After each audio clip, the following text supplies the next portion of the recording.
కలియుగ ప్రత్యక్ష దైవం శ్రీనివాసుడు కొలువైన తిరుమల అంటే హిందువులకు అత్యంత పవిత్రమైన ప్రదేశం.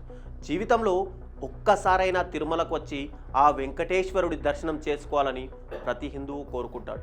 తిరుమలలో శ్రీవారి దర్శనం కోసం సుదూర ప్రాంతాల నుంచి కూడా భక్తులు తరలి వస్తుంటారు. అంతటి పవిత్ర పుణ్యక్షేత్రంలో కూటమి ప్రభుత్వం అధికారంలోకి వచ్చిన తర్వాత మరీ ముఖ్యంగా మాట్లాడుకుంటే బిఆర్ నాయుడు టీటీడీ చైర్మన్ కుర్చీ ఎక్కిన తర్వాత తిరుమలలో అపచారాలు వరుసగా చోటు చేసుకుంటున్నాయి. దైవస్థానాన్ని లైట్ తీసుకుంటున్నారా, లేక అవగాహన రాహిత్యమా, లేక కమ్యూనికేషన్ లోపమా, కారణం ఏదైతేనే అపచారాలు మాత్రం ఆగకుండా కొనసాగుతూనే ఉన్నాయి. ఇటీవల మహారాష్ట్రకు చెందిన కొంతమంది భక్తులు చెప్పులు ధరించి వైకుంఠం క్యూ కాంప్లెక్స్ ద్వారా ఆలయ మహాద్వారం వరకు చేరుకున్నారు. భద్రతా సిబ్బంది ఇక్కడ 3 చోట్ల తనిఖీలు చేసినప్పటికీ ఇది గుర్తించకపోవడం నిజంగా భద్రతా లోపాలను ఇక్కడ ఎత్తి చూపుతుంది.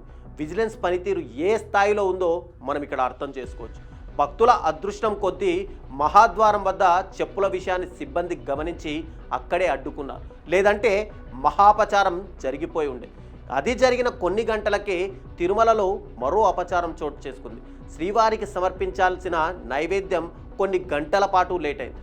దీనికి కూడా సిబ్బంది మధ్య సమన్వయం లేకపోవడం, సమాచార మార్పిడి జరగకపోవడమే కీలకమైన విషయంగా తెలుస్తుంది.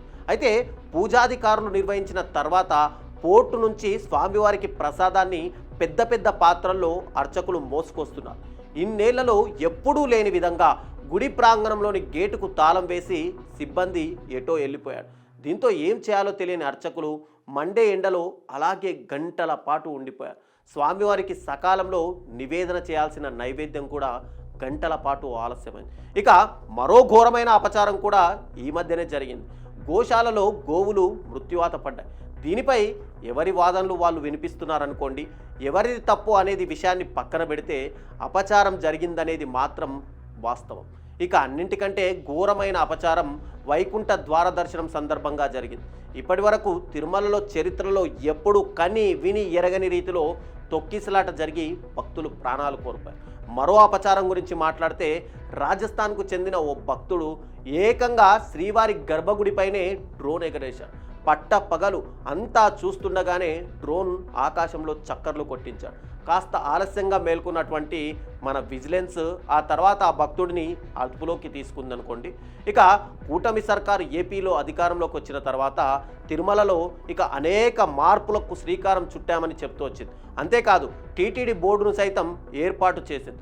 ఇదే సమయంలో తిరుమలలో పాప వినాశనం బోర్డును ఫారెస్ట్ అధికారులు ఏర్పాటు చేయడం ఇక్కడ వివాదాస్పదంగా మారి ఇదేమైనా టూరిస్టు ప్రదేశమా, పవిత్రమైన ఆధ్యాత్మిక ప్రదేశం అంటూ భక్తులు కూడా మండిపడ్డారు. ఇక తిరుమలలో ఇప్పటికే ఆలయంపై నుంచి విమానాలు పోతూనే ఉన్నాయి. ఇది చూడాలని కూడా ఎంతమంది భక్తులు ఇప్పటికీ కేంద్ర విమానయాన సంస్థకు లెటర్ రాశారు.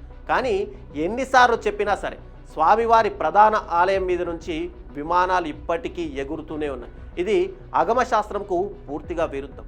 ఇప్పటికే దీనిపై అనేక సందర్భాల్లో వివాదం కూడా చెలరేగింది. ఆఖరికి ఏపీకి సంబంధించిన రామ్మోహన్ నాయుడు కేంద్ర విమానయాన శాఖ మంత్రిగా ఉన్నారు. ఆయనకు టీటీడీ కూడా ఇప్పటికే పలుమార్లు వినతి పత్రాలు కూడా ఇచ్చింది. అయినప్పటికీ కూడా ఇలాంటి ఘటనలు ప్రతిరోజు జరుగుతూనే ఉన్నాయి. ఇప్పటికే తిరుమల నో ఫ్లయింగ్ జోన్గా ప్రకటించాలని భక్తులు కూడా ఎన్నోసార్లు డిమాండ్ చేసిన సందర్భాలు కూడా చాలానే ఉన్నాయి.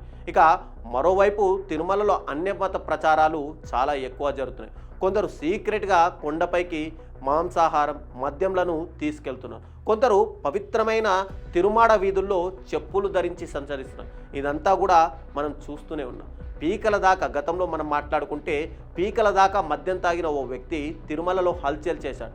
నేను లోకల్ అంటూ తిరుమల మాడవీధుల్లో తిరుగుతూ ఓ మహిళతో వాగ్వివాదానికి దిగాడు. ఇదే సమయంలో తాను మద్యం తాగుతాను, కావాలంటే ఇక్కడే మద్యం కూడా అమ్ముతాను అంటూ సంచలన వ్యాఖ్యలు చేశాడు. ఇక విజిలెన్స్ అధికారుల ముందే ఇదంతా జరగడం కూడా ఆశ్చర్యం కలిగిస్తుంది. ఇక కొన్ని రోజుల క్రితం గురించి మాట్లాడితే బాలాజీ నగర్ సమీపంలోని పాచికాల్వ గంగమ్మ ఆలయ ప్రాంతంలో ఎటు చూసినా ఖాళీ మద్యం బాటిళ్లు కనిపించాయి. ఇక బాలాజీ నగర్ పక్కన టీటీడీ ఇంజనీరింగ్ విభాగం లేబర్ కాలనీ ఒకటి ఏర్పాటు చేయగా కార్మికుల ముసుగులో కొందరు వ్యక్తులు మద్యం సేవించి భక్తుల రద్దీగా ఉన్న ప్రాంతాల్లో సంచరించారు. గొడవలకు దిగుతూ భక్తులను భయాందోళనకు గురి చేశారు. ఇక తిరుమలలో మాంసాహారం అనేది నిషేధం అన్న విషయం మనందరికీ తెలిసింది. కానీ తమిళనాడుకు చెందిన కొంతమంది భక్తులు నిషేధిత తినుబండారాలతో తిరుమలకు చేరుకున్నారు. ఓ డబ్బా నిండా కోడిగుడ్లు పలావ్తో అలిపిరి నుంచి తిరుమల చేరుకొని సెక్యూరిటీ తనిఖీ దాటుకొని మరీ వచ్చి తమిళనాడు బృందం ఏదైతే ఉందో రామ్ బగీచా బస్టాండ్ ఆవరణలో కోడిగుడ్డు పలావ్ తింటున్నట్లు కొందరు భక్తులు గమనించి పోలీసులకు ఫిర్యాదు చేశారు.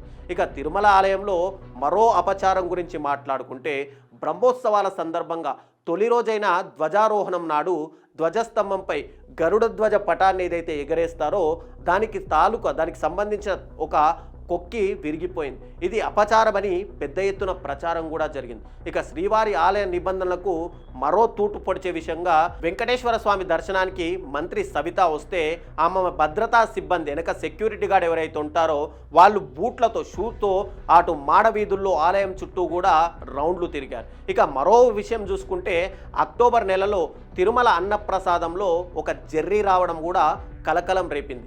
అన్నప్రసాదంలో జెర్రీ రావడంతో అది తింటున్న భక్తుడు ఒక్కసారిగా కూడా భయాందోళనకు గురయ్యాడు. మాధవ నిలయం 2లో అన్నప్రసాద కేంద్రంలో ఈ ఘటన అయితే చోటు చేసుకుంది. ఇక రీసెంట్గా నిన్నటి విషయం మనం మాట్లాడుకుంటే హనుమాన్ జయంతి జరుగుతుంటే ఒకవైపు అర్చకులంతా టెంపుల్ లోపల స్వామివారికి విశేష పూజలు కొనసాగిస్తుంటే ఇక్కడ మహా అపచారం అయితే జరిగింది. పాప వినాశనం రోడ్డులోని కళ్యాణ వేదిక సమీపంలోని పురోహిత సంఘంలో ఒక అన్యమతస్థుడు బహిరంగంగానే నమాజ్ చేయడం కూడా తీవ్ర చర్చకు దారితీసింది. నిత్యం స్వామివారి చెంత కళ్యాణం చేసుకొని వచ్చే భక్తులతో ఈ కళ్యాణ వేదిక ప్రాంతం అనేది ఎప్పుడూ కిటకిటలాడుతుంటుంది. అతను సీసీ కెమెరాల ఎదుటే నమాజ్ చేస్తుంటే మరి కంట్రోల్ రూమ్లో ఉన్నటువంటి అధికారులు సిబ్బంది ఏం చేస్తున్నారు? ఇలా చెప్పుకుంటూ పోతే 1, 2 కాదు, చాలా విషయాలు బయటపడుతున్నాయి. ఆగకుండా కొనసాగుతున్న ఈ అరాచకాలను అడ్డుకునేదెవరు?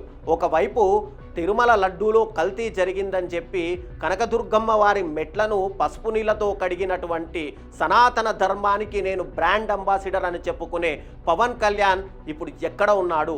ఈ దేవాలయాలలో జరుగుతున్నటువంటి ముఖ్యంగా చూసుకుంటే హిందువులు అత్యంత పవిత్రంగా కొలిచే ఈ తిరుమల వెంకన్న స్వామి మాడవీధుల్లో కానీ తిరుమల పవిత్ర క్షేత్రంలో ఇంత అపచారాలు జరుగుతుంటే పవన్ కళ్యాణ్ ఎందుకు స్పందించడం లేదు? మరోవైపు లడ్డూ విషయంలో సిట్ దర్యాప్తు చేస్తున్నాం, గత ప్రభుత్వ హయాంలో చాలా వరకు అన్యాయాలు అక్రంతాలు జరిగాయని చెప్తున్న సీఎం చంద్రబాబు నాయుడు ఇన్ని అపచారాలు జరుగుతుంటే దీనిపైన ఎందుకు స్పందించడం లేదు? మరోవైపు అటు దైవాంశకు అంటే దైవానికి సంబంధం లేని ఒక వ్యక్తిని తీసుకొచ్చి టీటీడీ చైర్మన్ పదవిలో కూర్చోబెట్టారు. ఎప్పుడైతే బిఆర్ నాయుడు సీట్లో కొనసాగుతున్నారో అప్పటి నుంచే తిరుమలలో ఈ అపవిత్ర కార్యక్రమాలన్నీ కూడా చాలా వరకు జరిగాయనే చెప్పుకోటు. నిత్యం ఇన్ని అపవిత్ర కార్యక్రమాలు జరుగుతుంటే సీట్లో బిఆర్ నాయుడు కూర్చోవడానికి అనర్హుడు, ఆయన ఇమ్మీడియట్గా ఆ సీట్లోంచి దిగిపోవాలి అని చెప్పి కూడా ప్రతి ఒక్కరూ డిమాండ్ చేస్తున్నారు. ఇంత జరుగుతున్నప్పటికీ కూడా భక్తుల మనోభావాలు దెబ్బతింటుంటే కూడా ఇక్కడ సీఎం కానీ డిప్యూటీ సీఎం కానీ టీటీడీ చైర్మన్ కానీ స్పందించకపోవడం దేనికి నిదర్శనం? ఇది భక్తుల మనోభావాలను దెబ్బతీయడం కాదా? ఇప్పటికైనా ఈ అన్య మత ప్రచారాలను కానీ టీటీడీలో జరుగుతున్న ఈ అపచారాలను కానీ కట్టడి చేయాల్సిన బాధ్యత ప్రతి ఒక్కరి మీద ఉంది.